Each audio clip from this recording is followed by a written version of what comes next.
Guys मेरी नानी कहती है कि अगर हमें किसी चीज से लड़ना नहीं आता तो उस चीज से हमें बचकर कैसे भागना है ये तो भी हमें आना चाहिए। कोरोना वायरस में हमारी सिचुएशन ऐसी हो चुकी थी ना, जंगल में फंसे हुए इंसान की तरह, जो कि शेर से लड़ नहीं सकता लेकिन वो वहां से भाग भी नहीं रहा है। क्यों पता नहीं यार, शायद उसे मरना है इसलिए वो भाग नहीं रहा है। हमने ऐसा ही तो किया है। फर्स्ट वेव को हम लोगों ने इतना लाइटली ले लिया कि सेकंड वेव ने अपनी हिम्मत दिखा दी कि वो हमारे साथ में क्या कर सकता है और इतनी ज्यादा बुरी कंडीशन लाके खड़ी कर दी। गाइज मेरा ये वीडियो बनाने का इंटेंशन टॉन्ट मारना बिल्कुल भी नहीं है। जिस चीज के लिए मैं रिस्पॉन्सिबल हूँ उसी चीज के लिए सारी दुनिया रिस्पॉन्सिबल है। हम each and every person we are responsible for this situation, क्योंकि हमने बहुत ज्यादा लाइटली ले लिया। मेरा इस वीडियो का इंटेंशन है कि अगर कोरोना जैसी पूरी सिचुएशन दोबारा से आती है तो हमें उस चीज से लड़ने के लिए हमें पहले से कौन सी चीजें करके रखनी पड़ेगी ताकि हम इतने बुरे कंडीशन से ना गुजर पाए। गाइज सबसे पहली चीज हमें करनी है सेविंग्स। गाइज अगर कोई इंसान 400 रुपए अगर रोजी के कमाता है, एक मजदूर की रोजी होती है 400 रुपए, अगर कोई 400 रुपए रोज के कमाता है तो 400 के 400 खर्च कर देता है, वो बैलेंस बिल्कुल भी नहीं करता।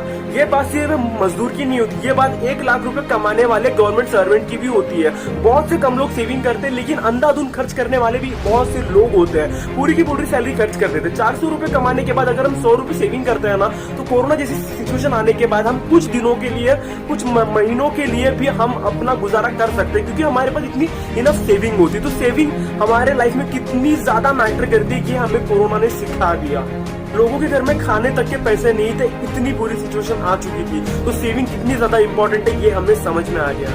गाइस और दूसरी चीज, अपनी इनकम सोर्स को कभी भी वन वे कभी नहीं रखना, क्योंकि जैसे कि हम देखते आ रहे हैं कि सभी लोगों के काम धंधे बंद पड़ गए थे, किसी के पास पैसे नहीं थे, लेकिन मेडिकल डिपार्टमेंट पूरा शुरू था, स्टॉक मार्केट सब चालू था और गवर्नमेंट सर्वेंट्स की भी सैलरी शुरू थी। लेकिन गाइस कुछ लोग अपना रेगुलर वाला काम करते करते दूसरे इनकम सोर्स को बैलेंस करते, ये बहुत ही ज्यादा इंपॉर्टेंट चीज होती है। वन वे सोर्स रहा तो हमेशा मुसीबतें फेस करनी पड़ती है, जो हम लोग फेस कर रहे हैं। गाइस तीसरी चीज, लोग अपने घर में थे क्योंकि उनके काम धंधे बंद पड़ गए थे, लेकिन इन चीजों के कारण डोमेस्टिक वायलेंस के केस बहुत ही ज्यादा बढ़ चुके थे। 2020 में डोमेस्टिक वायलेंस के केसेस हद से ज्यादा बढ़ गए थे। रोज के रोज झगड़े हो रहे थे, डोमेस्टिक वायलेंस घर की लेडीज फेस कर रही थी, ऐसी सब चीजें हो रही थी। तो गाइस हमें अपने मेंटल हेल्थ पे काम करने की कितनी ज्यादा जरूरत है कि ऐसी सिचुएशन आती है तो हम खुद की मेंटल हेल्थ स्टेबल क्यों नहीं कर पाते। एंड गाइस चौथी चीज होती है फिजिकल हेल्थ। अगर हम फिजिकली फिट नहीं रहेंगे, इम्यून सिस्टम ऐसा नहीं होता कि वो किसी भी बीमारी को फेस कर पाए। इसलिए अपने डेली रूटीन से करीबन 1 घंटा निकाल के हमें अपने हेल्थ के ऊपर काम करना चाहिए, वर्कआउट करना चाहिए।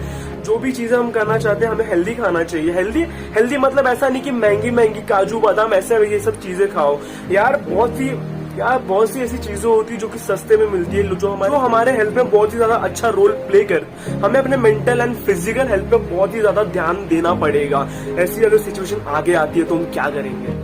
एंड गाइस टीनेजर्स में और बड़े लोगों में भी सुसाइडल केसेस बहुत ही ज्यादा देखे गए थे इस कोरोना की सिचुएशन में, डिप्रेशन में आके, क्योंकि कोई काम धंधे नहीं थे तो एक ही एक चीज अपने दिमाग में घुमाते डिप्रेस होते गए और अपनी लाइफ खत्म कर दी। गाइस इससे हमें ये सीखना चाहिए कि कितनी भी बुरी सिचुएशन क्यों ना आ जाए, अपनी लाइफ खत्म करने के बारे में कभी नहीं सोचना चाहिए, क्योंकि जिन लोगों की डेथ हुई है ना, उन लोगों की गिनती बस नंबर्स में हुई है। इतने पेशेंट मिले, 4000 5000 लोग मरे, और यार इतने डेथ रेट को इन लोगों ने नंबर्स में गिना है।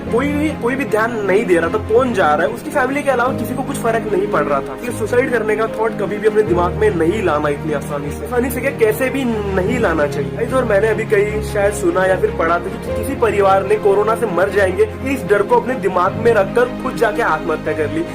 ये क्या चीज होती है भाई? मतलब मरना तो सभी को एक ना एक दिन होता ही है, तो फिर ये कौन सी चीज होगी तुम खुद जाके सुसाइड कर लिया? ये क्या होता है यार? इस कदर लोग मेंटली डिप्रेस्ड हो गए थे, इस कदर लोगों की कंडीशन खराब हो गई है। एंड गाइस ये कोरोना कोई नई बीमारी नहीं है, इस तरह से बहुत सी बीमारी पहले भी आ चुकी है और जा चुकी है। 1910 में 6th कोलेरा नाम की जो बीमारी आई थी उसमें करीब 8 लाख लोगों की मौत हुई। 1968 में हांगकांग फ्लू आया था जिसने करीब 10 लाख लोगों की जान ली थी। एंड गाइस 1918 में स्पेनिश फ्लू आया था जिसने करीब 50 मिलियन लोगों की जान ली थी। गाइस ये स्पेनिश फ्लू तो बिल्कुल ही कोरोना जैसा था। गाइस उस समय इतने इक्विपमेंट्स नहीं थे, लेकिन फिर भी वो कंडीशन नॉर्मल हो चुकी थी। तो यार कोरोना क्या चीज है, ये भी कंडीशन नॉर्मल हो जाएगी। थर्ड वेव शायद आएगा या नहीं आएगा हमें ये नहीं पता, लेकिन हमें सेफ रहना है, सिर्फ स्टेबल रखना है यार। बहुत कुछ करना है यार लाइफ में, अभी तो हम बहुत छोटे हैं, लाइफ हमारी अभी शुरू हुई है। स्कूल्स एंड कॉलेजेस के बच्चों से मैं एक चीज कहना चाहता हूँ, तो स्कूल्स एंड कॉलेजेस जल्दी से जल्दी शुरू हो जाएंगे। गाइस एक बार क्या हुआ था ना, इंद्रदेव ने सोचा था कि मैं बारिश करूंगा ही नहीं, और एक किसान अपनी खेती में 2-3 महीने 4 महीने बारिश ना आने की वजह से उसने खेती करना छोड़ दिया, अपने खेत की तरफ ध्यान ही नहीं दिया। वो लोग जो करते हैं जिस तरह से करते हैं, अपनी खेती की तरफ ध्यान नहीं दिया, वो लोग खेत करना छोड़ दिया। लेकिन बाकी के जो किसान थे ना, वो लोग खेती करते जा रहे थे।